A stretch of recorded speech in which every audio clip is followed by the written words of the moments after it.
I'm sure you're sick of this blue chip property, non-blue chip, high cash flow, affordable, all these terms thrown around, when really it's just the sizzle on either direction which people are trying to look at that makes their strategy the one.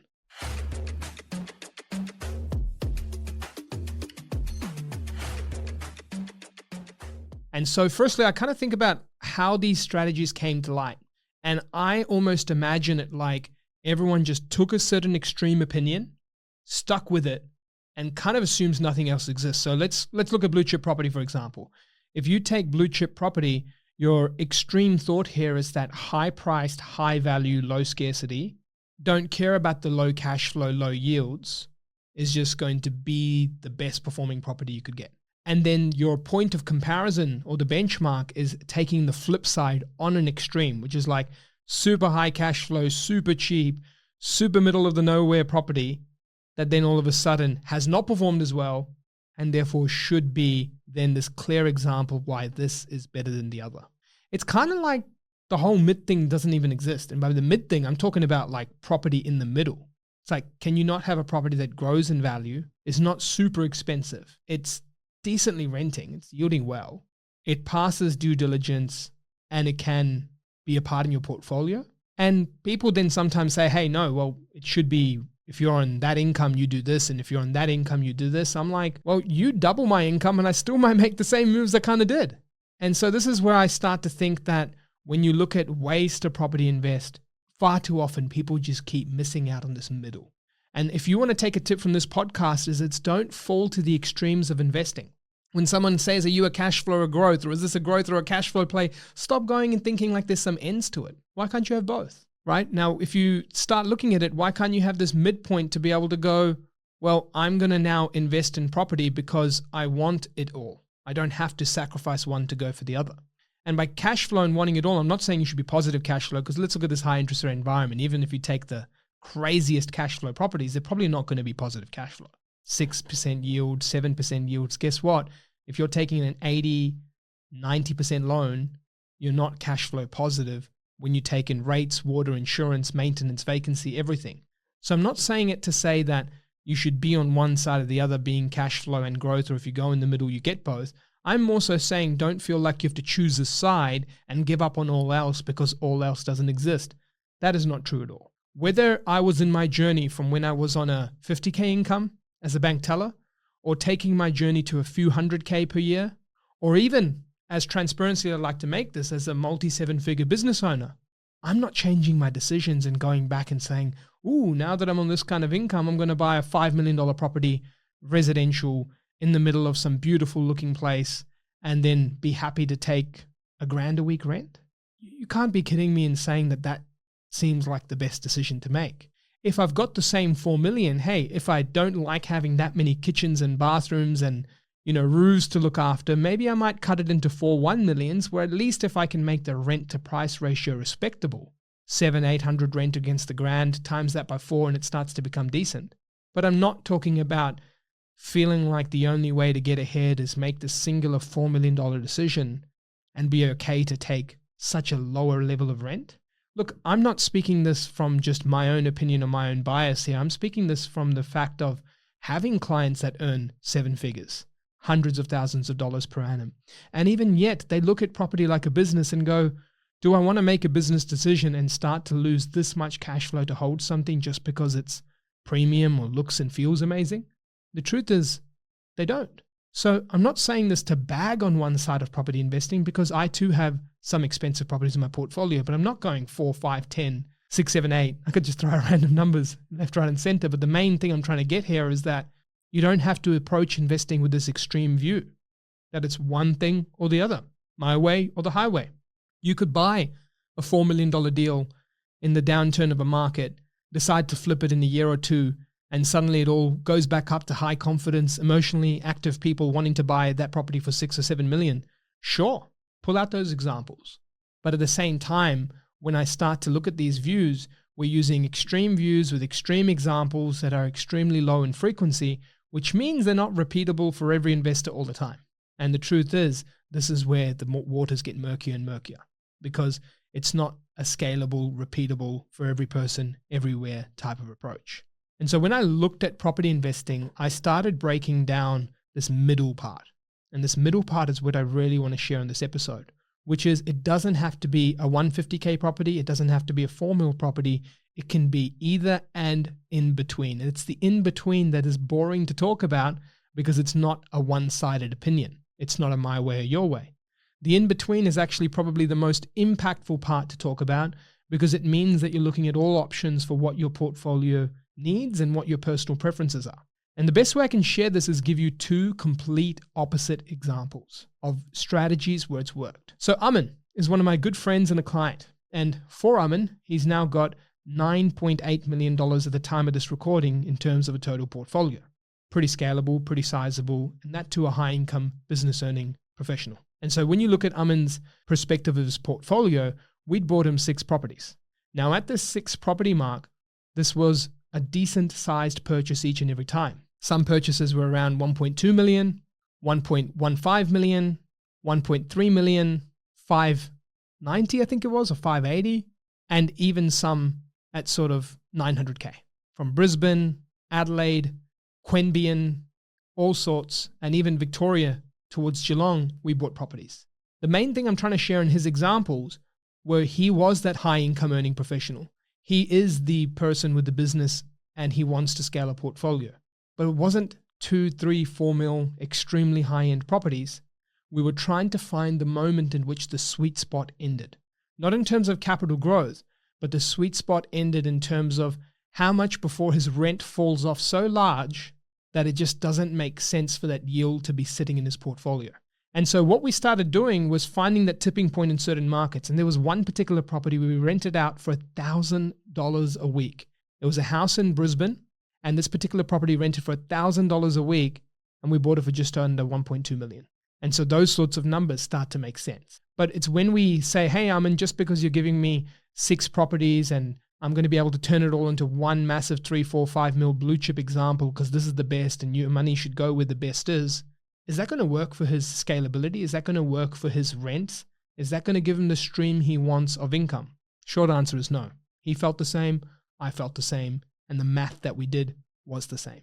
Well, this kind of reminds me, as corny as it sounds, as looking at the sweet spot of where our planet sits, right? If you look at it from an astronomy side of things and you have the Earth move closer to the sun, what's suddenly happening? We're probably burning or you're getting a really good tan. Now, if you move it to the other side and you head towards Jupiter and even all the way to Pluto, suddenly the Earth's kind of freezing, isn't it? So the idea here is that with the Earth, we're sweet spotted in the middle. So why can't we find that middle of property investing? And I'm not saying middle equals boring results or middle equals, not getting the benefits of either. The middle can sometimes get the benefits of it all and not have you question your decision like you need to be forced in one way or the other, or you need to pick a strategy like you have to go blue chip expensive or you have to go affordable high cash flow. The idea is that for every investor, I always try to break it down into buckets. The first bucket is your personal profile.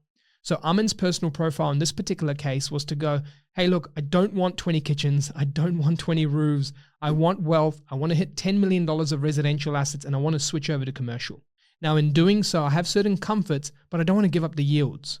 But with those comforts, we needed to find the sweet spot. So we moved this purchase price up as much as humanly possible whilst finding that sweet spot for rental yields to exist.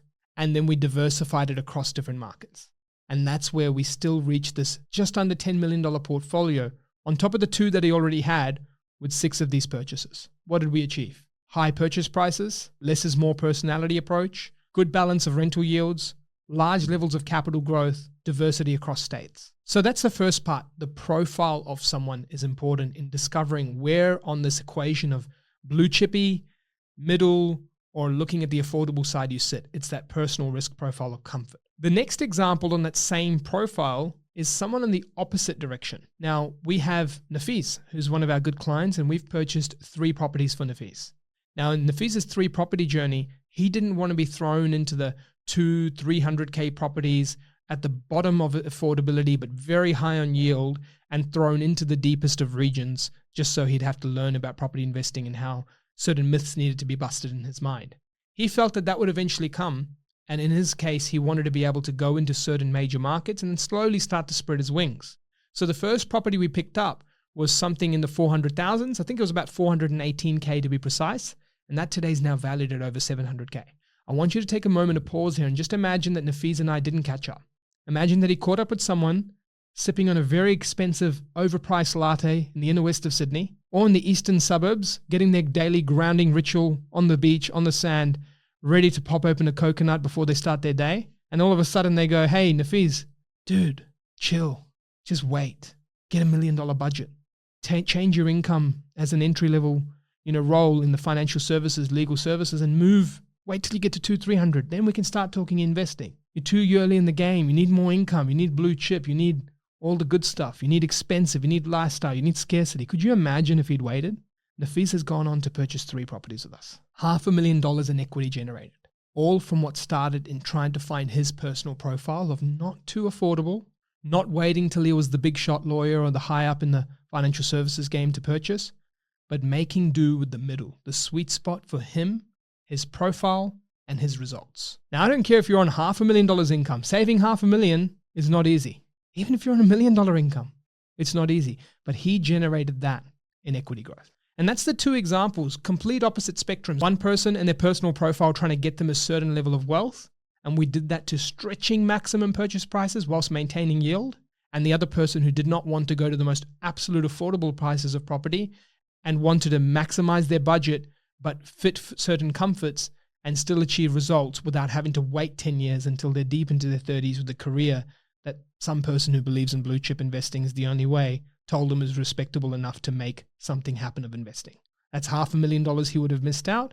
And that's on the other spectrum of the business owner, a lot of properties that they would have been going into, maybe 20 properties with the same budget had they gone to someone whose strategy was just affordable properties. So that's the first part. It's all about the profiling to where you sit in your comforts. Now we move to the second part of trying to find the sweet spot middle for you. How much are you willing and able to lose? Sounds crazy, right? How much are you willing and able to lose means opportunity cost in dropping multiple markets. So do you want to be in 1 or 2 markets, or do you want to be spread across more? How much are you willing to lose in cash flow? Sometimes positive cash flow just doesn't exist like the environment we're in today. And it's about how much cash you can put aside and go, look, I'm able to actually only lose this much cash, or I save about $4,000 or $3,000 a month, and I probably want to make sure I'm still saving about $1,000 a month. Whatever that number looks like for you is your risk profile, not so much from a comfort level, which is bucket 1, but the risk profile of yields. Now for yields, I tend to look at a sort of a 4 to 6% sweet spot. And if you get above that, some assets are pretty unique and they do that. And then you get some assets below that, but they just fit the personal profile really well. And they fit that person's income ability, savings ability, and growth in terms of their cash position and wealth goals. But we're not too extreme to either. I think this is a good sweet spot. But it's about finding that sweet spot based on their cash flow comforts, how scalable they want to reach. Because I've done portfolio mapping for 2 different people in the same financial position, and one gets there in 3 properties, one gets there in 5. And they both felt just as comfortable with each other. Now, if you're feeling just as comfortable as each other with 5 properties versus 3, it means that your risk profile is different. And so this is the key to consider. The third and final part is the markets that are out there at the given time that'll produce the numbers that you want. Because it might be that time where you're like, hey, this particular market just may not cut it for you. And it might be the market with that property that you want, the view that you want, the water that you want, or whatever it is that you're after, but that market might not produce the best returns. And that's when you start to realize, hey, it may not be that city. It may be another city. And in that city, do you really want to purchase the extremely affordable $200K entry point home? Or do you really want to purchase the $2 million home in a city where the majority of stock is 4 to 600 or 5 to 700? You don't really want to be outliers. Could you imagine if you took one of these blue chip strategies and applied it there, or one of the affordable only strategies and applied it there? This is why you need to be a portfolio-based investor who looks at these 3 buckets. The best markets at the given time and what their segmentation of results produce, your personal risk profile, and your personal comfort profile. Get rid of all the crap in terms of strategies that pull you into one side or the other. You can have it all, as long as it fits into these 3 buckets, and you'll notice where it stretches outside of it. If we go to Amin's case again, would he have wanted a $2.5 million property that only rents at $1,200 or $1,300? Or would he have wanted 2 $1 to $1.2 million properties that rent at $1,000 to $1,100. You can see what option we chose. And so the key here is that if you follow these 3 buckets, let the strategy come to you. It might mean affordable properties are where you need to be. It might mean that middle property and getting enough cities that you'd like to have under your belt, getting exposure across a few states, and not having a huge number of frequency in properties, but finding that balance of it all. Or it might be on in circumstance where, hey, if it takes me 6 properties to 8 properties to get to 10 mil, that's all I want. I don't want 20 properties. I want to move to commercial afterwards. I want to do 3, 4, 5, 6 mil deals. That's cool. But the main thing is, don't let content, don't let thoughts, don't let barbecue discussions, don't let books pull you into this world of extremes like there's only one way to do it.